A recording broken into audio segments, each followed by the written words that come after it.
লানত হলো তার প্রতি যারা কথায় কথায় স্ত্রীকে তালাক দেয়, এমন লোক আছে না নাই? এই জন্য দেখেন প্রথম স্ত্রী তালাক দেয়, দ্বিতীয় স্ত্রী লানত করে আপনার সংসার ভালো টেকে না। কেন টেকে না? কারণ আল্লাহ পাক বলেন যে সেটা আমার লানত থাকে, বলেন না নাউযুবিল্লাহ। বলা হয়েছে তালাক এটা এমন একটা শব্দ, যে তালাক যখন কোনো বান্দা উচ্চারণ করে আরশে মহল্লা কাঁপাকাঁপি শুরু করে, বলেন না না, বলেন নাউযুবিল্লাহ। এর পাওয়ারটা কেমন? ফেরেশতারা বলতেছে কি ব্যাপার, আমার আরশে মহল্লা কাঁপাকাঁপি করতেছে কেন? আল্লাহ পাক যখন এইভাবে বলেন ফেরেশতাদেরকে, ফেরেশতা তখন বলে যে আল্লাহ অমুক বান্দা তোমার অমুক অমুক বান্দা এরকম তালাক কথা উচ্চারণ করেছে বা তালাক দিছে। তখন আল্লাহ তাআলা নাখোশ, আল্লাহ তাআলা বলেন যে সেই বান্দাকে আমি লানত দিলাম, তোমরা ফেরেশতারা সাক্ষী থাকো, বলেন না নাউযুবিল্লাহ। এবং কিয়ামতের দিন ওকে ওঠাবেন আল্লাহ পাক, ওঠায় বলবেন যে আমার আরশে মহল্লা তুমি কেন কাঁপাইলা? বলছে এই সর্বনাশ, আমি আরশে মহল্লা কাঁপাবো এত বড় সাহস? বলছে এমন ফেরেশতা আপনি তৈরি করেছেন, আজরাইল তৈরি করেছেন, যে একটা আজরাইলের আঙুলের ভর সহ্য করতে পারে না কোনো বান্দা। যদি মনে হয় উহুদ পাহাড় মনে হয় চাপাই দিল, বিশ্বনবী যখন জান কব্জ হয়ে গেল, জান কব্জ শুরু করাই দিলেন, আজরাইল যখন একটা আঙ্গুল শরীরের মধ্যে রাখলেন, নবীজি বলতেছেন উহুদ পাহাড় মনে হয় আমার উপর চাপাই দিল আজরাইল। বলছে এত উপর থাকতে আমার আরশে মহল্লা বলে আপনার কাঁপাইলাম? বলছে হ্যাঁ, তুমি আমার আরশে মহল্লা কাঁপাইছ, তোমার আরশে মহল্লা কাঁপাবার কে তোমাকে অনুমতি দিছে? বান্দা বাবা সর্বনাশ, আমি আরশে মহল্লা কাঁপাইছি, এত আমার শক্তি দান করছে আল্লাহ, আমি আরশে মহল্লা কাঁপাইছি। তাহলে চিন্তা করেন এই তালাক শব্দটা কত নিকৃষ্ট শব্দ, কত লানতপ্রাপ্ত শব্দ। যখন আরশে মহল্লা যখন কাঁপাকাঁপি শুরু হয়ে গেছিল, ফেরেশতাগুলোও কাঁপা শুরু করে দিয়েছিল, তখন ফেরেশতাদেরকে আমি আল্লাহ পাক জিজ্ঞাসা করলাম যে ফেরেশতা আমার আরশে মহল্লা কাঁপতেছে কেন? বলছে তোমার অমুক বান্দা তালাক শব্দটা এই আরশে মহল্লায় আসছে, বলেন না নাউযুবিল্লাহ। যার কারণে আমার আরশে মহল্লা কাঁপাকাঁপি শুরু হয়ে গেছে। তখন আল্লাহ পাক আপনি লানত দিয়েছেন। আল্লাহ পাক কই দিবেন যে কোথায় কোথায় কেন তালাক? তালাকের ব্যাপারে আল্লাহ কোরআনে আয়াত নাযিল করেছেন না নাই? অনেকজন তালাক দিতে থাকে, এক তালাক, দুই তালাক, তিন তালাক। আল্লাহ বলছে না, তালাক হবে না। আল্লাহ বলেন আত-তালাকু মাররাতান, তালাক দুইবার হয়, তুমি তিনবার কেন দিলা? যখনই তিনবার কোনো তালাক বান্দা উচ্চারণ করে তখনই ওর লানত প্রাপ্ত হয়ে যায়, বলে না নাউযুবিল্লাহ। বলা যে এক তালাক দাও, দেখো সংশোধন হচ্ছে না, না হবে। তালাকের একটা সীমারেখা আছে না নাই? সব কিছুর সীমারেখা আছে না নাই?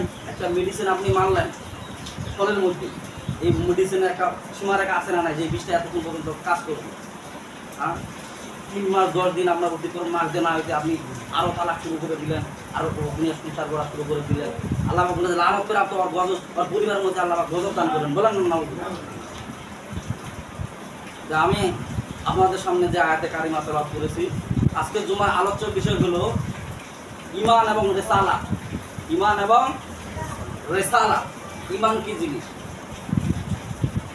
অনেক বান্দা রাসূল হাদিসের মধ্যে বর্ণনা করেন যে ঈমান এটা এমন একটা দৌলত, আল্লাহ পাকে যাকে দান করেন সেই কেবলমাত্র পায়, বলেন না সুবহানাল্লাহ। আল্লাহ পাক আরেক আয়াতের মধ্যে বলতেছেন ওয়ালা তামুতুন্না ইল্লা ওয়া আনতুম মুসলিমুন, খবরদার তোমরা মুসলমান না হয়ে কবরে আসিও না। তো মুসলমান হওয়া এক জিনিস আর ইমানদার হওয়া আরেক জিনিস। ইমানদার এটা কি জিনিস? মুসলমান হওয়ার পরও ইমানদার হওয়া লাগে।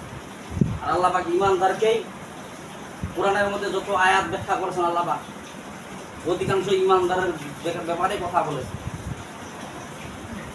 আল্লাহ পাক ইহুদি নাসারার ব্যাপারেও কথা বলেছেন, কিন্তু ইমানদারের কথা বেশি কোরআনের মধ্যে বর্ণনা করেছেন। কেন বর্ণনা করেছেন? ইমানদার হওয়ার মতো হও, ঠিক কিনা বলেন?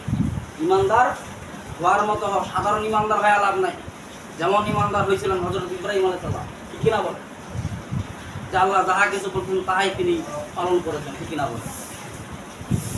আল্লাহুম্মা সাল্লি সালাতান কামিলান ওয়া সাল্লি সালামান আলা মুহাম্মদ। একটু সকলে আওয়াজ করে বলি সাল্লাল্লাহু আলাইহি ওয়াসাল্লাম। আমি যে আয়াতে কারিমা তেলাওয়াত করেছি আপনাদের সামনে সূরা আরাফের 158 নম্বর আয়াত, 158 নম্বর আয়াত। আরাফ শব্দ হলো উঁচু স্থান। কি স্থান? উঁচু স্থান। বলা হয় যে জাহান্নাম এবং জান্নাতের মাঝখানে একটা দেওয়াল থাকবে, সেই দেওয়ালটার নাম হলো আরাফ নামক দেওয়াল, বলেন না সুবহানাল্লাহ। সেই দেওয়ালের মধ্যে বলা হয় যে যারা কিছু ওয়াক্ত নামাজ পড়ে এবং পড়ে না, এমন লোক আছে না নাই? ফজর পড়ে জোহর নাই, আবার সারা সপ্তাহে কোনো খবর নাই, শুক্রবারের দিন হুজুর করে, এমন আছে না নাই? আবার দেখবেন যে ঈদের নামাজ পড়তে ওদের আগে দেওয়া লাগে, রমজান মাসে দেখবেন ওরাই আগে। আবার দেখবেন যে ইমাম সাহেব, কোন ইমাম সাহেব মসজিদের মধ্যে আছেন, কথা কেন? বলে ইমাম সাহেবের সূরা কেরাত ঠিক আছে না নাই? কইছে কেন? বলে আমি নামাজ ধরিব তো ওইখানে। এমন লোক আছে না নাই? আবার ঈদগাহ মাঠের মধ্যে ইমাম নিয়োজিত করে, কেমন ইমাম? বলে এই ইমামের বয়ান ভালো আছে না নাই? সূরা কেরাত ঠিক আছে না নাই? এই ইমাম সাহেব সুদ খায় নাকি? এই ইমাম সাহেব ঘুষ খায় নাকি? তাহলে তার পিছনে নামাজ পড়া যাবে? ইমাম সাহেবের যত দোষ ঘুরে বেড়ায়, এমন দোষ যদি খালি নিজের সন্তানের প্রতি দেখতো তাহলে মিথ্যাবাদী হইতো না, তাহলে গাঞ্জাখোর সন্তান হইতো নাকি? যতগুলা দোষ ইমাম সাহেবের পিছনে খুঁজে বেড়ায়, অতগুলা দোষ যদি খালি সন্তানের পিছনে খুঁজে বেড়াইতো তাহলে সন্তান আজ গাঞ্জাখোর হইতো না, হিরোইন খোর হইতো না, চোর বাটপার। এমন লোক আছে না নাই? মানে খালি তালাশ খুঁজে বেড়ায় যে ইমাম সাহেব এটা করে আছে, এটা দোষ আছে।